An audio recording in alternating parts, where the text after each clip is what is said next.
Chapter 1. 300 years later. Hesselwit Estate, Western Imperium. Life was good. The sun was high in the sky and casting its heat over the plantation. To anyone out in the fields, the temperature would no doubt be unbearable, but Baron Hesselwit was comfortable sitting under the shade of an umbrella held by one of his servants. Sitting out on the terrace of his opulent manor house, he took a sip from his glass of ice-cold apple juice and savoured the cold chill that worked its way down his throat. Hesselwit lay on his cushioned couch while his slaves toiled in the fields. It was harvest time, and he was willing to do whatever it took to ensure that his workers hit their quota on time. He smiled as the crack of a taskmaster's whip carried on the air. "A motivated slave is a good slave," he chuckled to himself. The slave waving a fan over him stood emotionless. As usual, Hesselwit was surrounded by house slaves that tended to his every need. The man holding the umbrella was slowly cooking, his bare back slowly turning raw from the merciless heat. A young woman massaged his feet, while another worked his shoulders.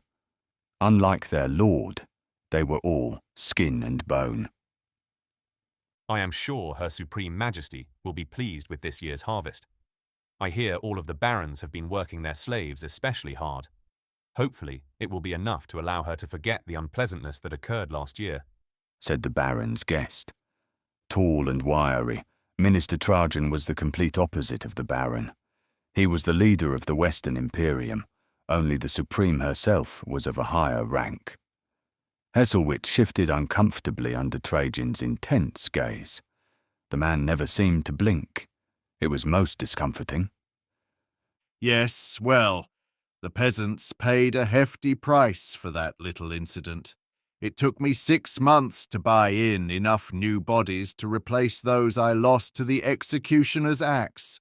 Just to keep up with demand, I have had to work over 24 to death already this summer," the baron whined. Trajan sipped from his glass and raised a thin eyebrow at him. "One would think you are unhappy with the Supreme's order. Do you perhaps feel the punishment she commanded was too harsh?" "No, never!" Hesselwit sputtered. A smile crossed Trajan's lips, a menacing glint in his unblinking eyes. "I hope not, for your sake. Her will is law. Tell me, Hesselwit, do you know why I am here?" Hesselwit looked into the bottom of his empty glass, unable to meet the minister's eyes. Annoyance flared within him. Angrily, he snapped his fingers, summoning over a slave girl. He liked to keep the most attractive of his stock close to hand.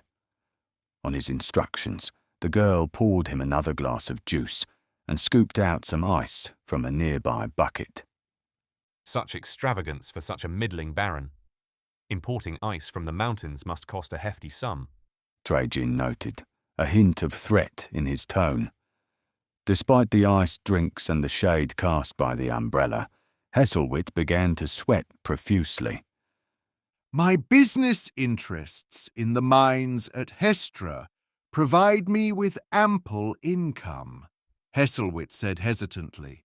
"Or could it be that you have been selling slaves on the side?" Trajan interrupted coolly. The baron almost spat out his juice.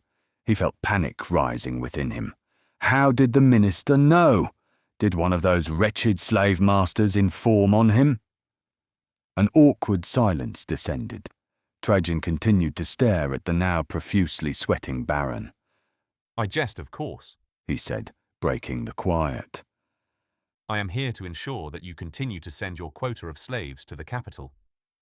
Hesselwit almost cried out in relief, but quickly thought better of it.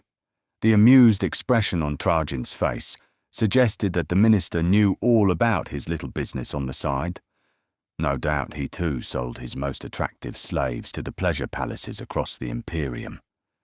"The quota will be reached, Minister. I would never fail that most important of tasks. In fact, I have a wagon load ready to depart this evening." No one knew what the Supreme did with the unfortunate slaves. Sending a quota to the capital had been a practice amongst the ruling class for years. What the Supreme did with them, however, was something only the high priests of the venerable chamber knew. If he failed to meet demand, then men like the minister would deliver swift retribution, or worse, a hollowed may pay him a visit. Trajan smiled, but there was no happiness in it. His eyes were like those of a vicious predator, one just waiting for a man like Heselwit to slip up. I am very glad to hear it. Well, He said, rising from the velvet-cushioned couch. I must be off. I have a few more estates to visit today. Remember, Heselwit, the Supreme knows all. Farewell. Heselwit slumped back into his chair and wiped his brow in relief as the minister departed.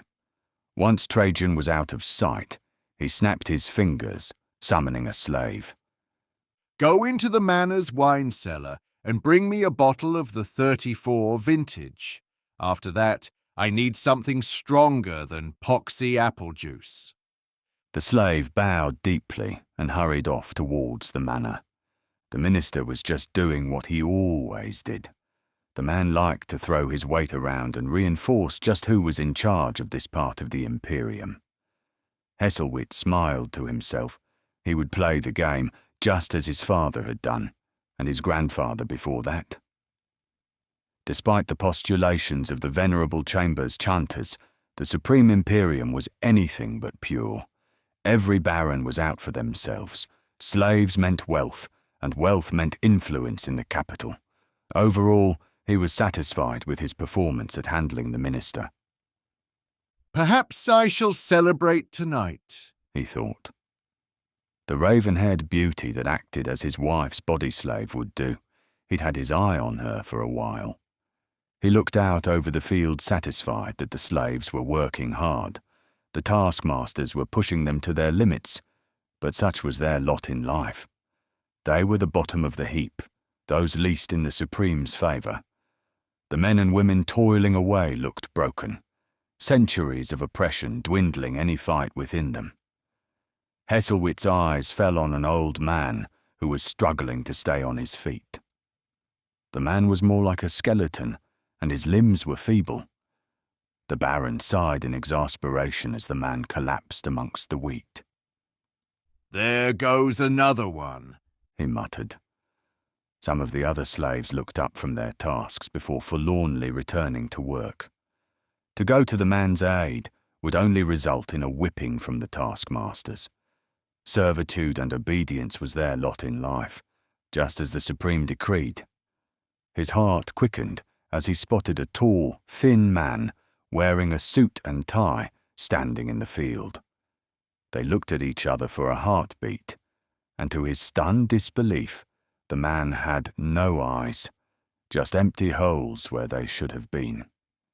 Who? Heselwit stammered. Grimson, come over here, he called over to one of the taskmasters. The burly, shaven-headed brute jogged over to his lord. My lord? Who is that over there? He trailed off. The strange man had disappeared. Had he been real? The sight of a slave so defiant had shaken him deeply. Where had the man gone? My lord, Grimson asked. I must have been seeing things, Heselwit muttered. Troubled, he looked at the taskmaster, who had a look of confusion etched on his scarred face.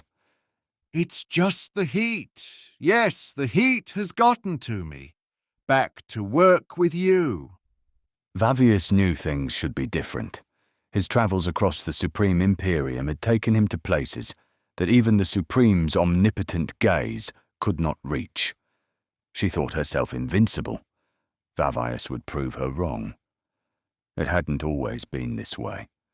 Before her rise to power, the world had been free. At least that's what the mentors had told him. He pulled the hood of his cloak tighter about his head to hide his features. Even out here in remote parts of the Western Imperium, he could not take the risk of someone recognizing his face. He had waited until dusk to make his move. The exhausted slaves who had been toiling in the fields were slowly drifting off toward their compound that lay at the edge of the estate. He crouched in the shadow, cast by a tall oak tree, and watched the manor house of the Baron Heselwit. It wasn't long before the sun dipped below the horizon and lanterns were lit about the manor house. He narrowed his eyes. Only 4 guards were positioned at the entrance to the walled complex. Vavius smiled. Heselwit's reputation for arrogance and overconfidence was well-founded, it seemed. He pushed off into a sprint, the tall wheat providing cover. The wind whistled in his ears as he ran, his eyes fixed on the manor house's outer wall. He reached the wall without being spotted and eyed the top of the stone coping. Bending his knees, he channeled his emotions. A smile crossed his lips as he harnessed the power of joy. He jumped, clearing the 10-foot-high wall in a single bound. Switching to anger, he felt his body strengthen. Switching emotions on the fly was easy for him after so many years of practice. He landed in a crouch, his enhanced legs absorbing the impact of the fall. Looking around, he saw that he was now in the manor's main courtyard.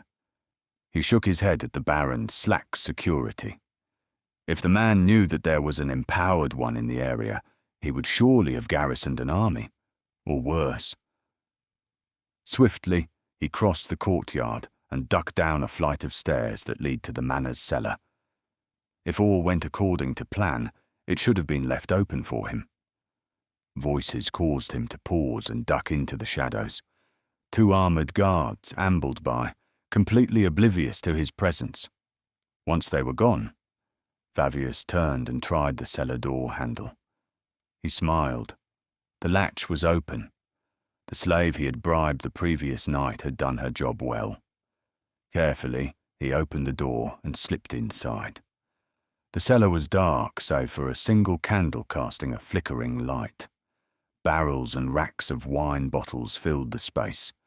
A flight of wide stone steps was at the far end of the room, and he made his way towards it. He kept low to the ground, keeping his footfalls light. Above him, he could hear guards patrolling. Tilting his head, he listened.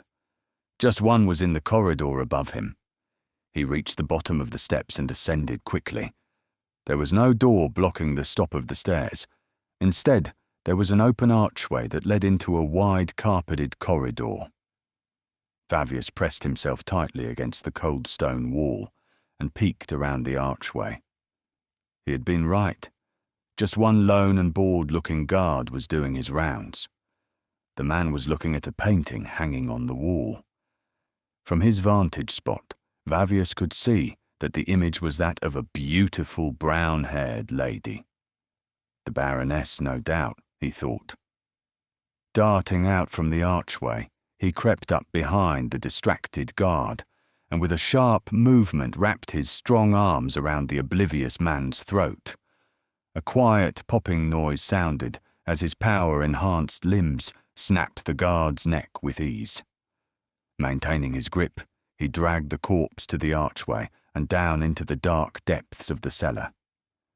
Vavius blew out the candle to make it harder for any curious folks discovering the body. Once the grisly deed of hiding the corpse was done, he hurried back upstairs and down the corridor. Turning right, he headed towards the Baron's quarters. The time he had spent pretending to be a slave had proven invaluable. He knew the manor's layout like the back of his hand. His back still ached from the sunburn he'd suffered holding the umbrella over the fat Baron. The conversation he'd had with Minister Trajan had been interesting, but it had been of no benefit to him. Encountering no more guards, he crossed a small inner courtyard that was dominated by a bubbling stone fountain. Lavender and other sweet-smelling flowers grew in borders around the courtyard's edge, adding to the splendor of the place. Anger flashed in Vavius. Men like the Baron lived in luxury, while countless others lived in misery and despair. He froze and listened. For a heartbeat, he thought that he'd heard soft footsteps behind him. He waited. Nothing. Quickly, he crossed the courtyard and entered the manor house's living quarters. A red carpet lined the floors, and wooden panels decorated the walls. A tapestry emblazoned with the Heselwit crest hung from the wall, and small statues of the Heselwit barons stood on pedestals. The arrogance of the man was breathtaking. Vavius pressed on, finally reaching the baron's quarters. To his surprise, the door was open. Cautiously, he crept forwards and pushed the door open with the tip of his boot.